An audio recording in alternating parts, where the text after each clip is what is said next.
Heartily welcome to you, APRJ Sinagatu Sagar Sriman. Jai Sriman.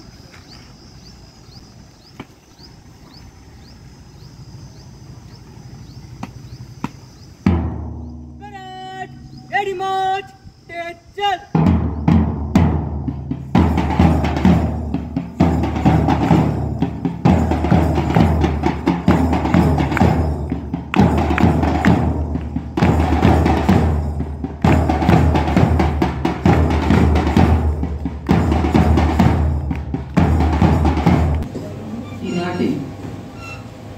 కార్యక్రమానికి విచ్చేసినటువంటి ముఖ్య అతిథులు వారికి నా హృదయపూర్వక స్వాగతం తెలియజేస్తా ఉన్నానండి. అలాగే వారితో పాటు వచ్చినటువంటి ప్రతి ఒక్కరికి అధికారులందరికీ కూడా నా హృదయపూర్వక కృతజ్ఞతలు చెప్తూ ఉన్నాను. అలాగే స్వాగతం చెప్తూ ఉన్నాను. మాకు ఈరోజు ఒక పండగ అండి. మేము నాటిన విత్తనాలు మొలకెత్తి ఒక మహావృక్షం లాగా ఎదగడం మాకు ఎంతో గర్వకారణం. దీన్ని స్ఫూర్తిగా తీసుకొని ఇక్కడ ప్రస్తుతం చదువుతున్నటువంటి విద్యార్థులు కూడా అలాగే అంచెలంచెలుగా ఎదుగుతూ ఒక మహోన్నతమైనటువంటి స్థానాన్ని మీరు కూడా చేరుకోవాలి. అలాగని మనసారా అందరినీ కూడా నేను దీవిస్తా ఉన్నాను. ఆహ్వానించిన ప్రిన్సిపల్ మేడం సరోజిని గారికి, నాతో పాటు వచ్చిన గౌరవ అధికారులు సాంబయ్య గారు, జ్యోత్స్న గారు, అదేవిధంగా అధికారులు, ఉపాధ్యాయులు అందరికీ నా మనస్ఫూర్తి నమస్కారాలు. చిన్నారులకు నా ఆశీస్సులు. ముఖ్యంగా ఏపీఆర్ జూనియర్ కాలేజీ కుటుంబ సభ్యులందరికీ నా శుభాభినందనలు. కరెక్ట్గా 40 సంవత్సరాల క్రితం ఈ మట్టి మీద నేను చదువుకున్నాను. ప్రిన్సిపల్ గారు శ్రీనివాస్ రెడ్డి గారు మాకు ప్రిన్సిపల్. అప్పుడు ఇక్కడికి వచ్చాక ఎంతో దూరం విజయనగరం నుండి ఇక్కడ రావడం అంటే ఈ టైంలోనే చాలా ఎన్నో గంటలు పడతాయి. ఆ టైంలో మరీ ఇంత ఎక్కువ. కానీ ఇక్కడికి వచ్చాక ఎప్పుడు హోమ్ ఎలో నన్ను ఫీలింగ్ ఒక్కసారి కూడా రాలేదు. ఇక్కడ ఉపాధ్యాయులంతా సొంత చిన్నాన్న, బాబాయ్ ఆ రకంగా ఒక ఆప్యాయత కనిపించేవారు. ఇంకోవైపు చూస్తే అదే రకమైన క్రమశిక్షణని చెప్పేవారు. తల్లిదండ్రులు కూడా ఎంతో ధీమాగా ఉండేవారు. ఇక్కడ జాయిన్ అయితే ఇది టర్నింగ్ పాయింట్, ఇక్కడ జాయిన్ అయితే కెరీర్కి గ్యారంటీ కాదు, మంచి కెరీర్ ఉంటుందని. అది నిజమే ఇప్పటికి కూడా.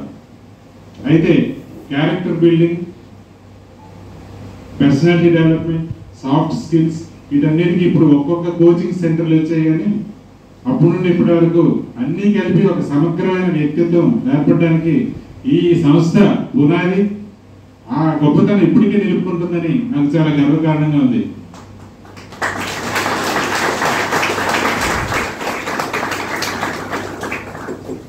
మాకప్పుడు చదువుతో పాటు సంస్కారాన్ని అన్నింటినీ నేర్పిన ఈ సంస్థని ఒక్కసారి చూడగానే 40 ఏళ్ళ తర్వాత ఇంకా చాలాసేపు తిరగాలని కూడా ఉంది. అయితే అధికారిక పర్యటనలో భాగంగా తర్వాత మళ్ళీ ఎలా సిల్వర్ జూబ్లీ కాబట్టి మళ్ళీ వస్తాను, మీ అందరితో ముచ్చటిస్తాను. అప్పటి గుర్తులన్నీ జ్ఞాపకాలుగా ఇప్పటికీ సజీవంగా ఉన్నాయి. టీచర్స్ డే రోజు స్టూడెంట్ని టీచర్గా నిలబెట్టేవారు.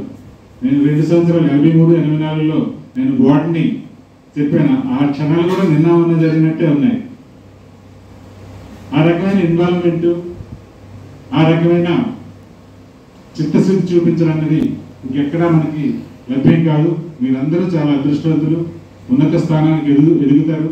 అదేవిధంగా ఈరోజు కూడా నేను ఇక్కడికి వస్తున్నానని లాస్ట్ మినిట్లో తెలిసిన మా మిత్రులు కూడా చాలా మంది రావడానికి ఉత్సాహపడ్డారు. కానీ నేనే మళ్ళీ వెంటనే వెళ్ళిపోవాల్సిందని చెప్పి వాళ్ళని ఆపాను.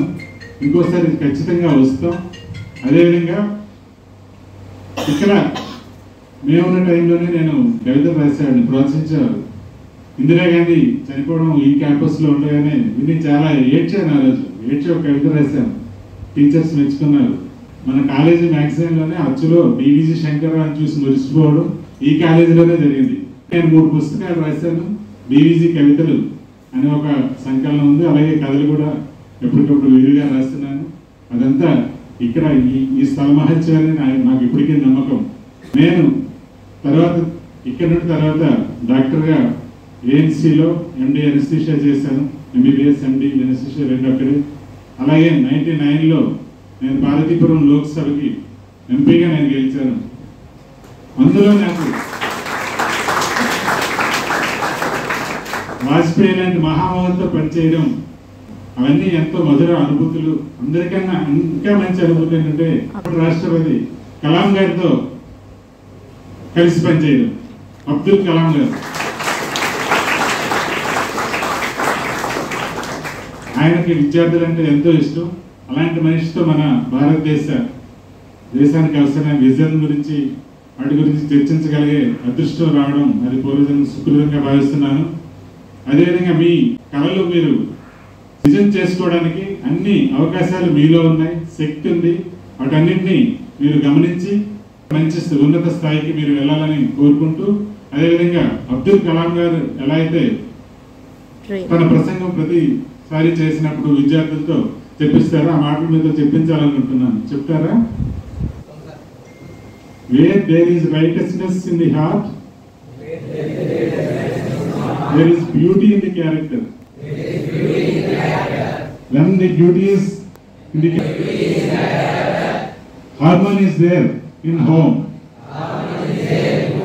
When there is harmony in home, there is order in the nation.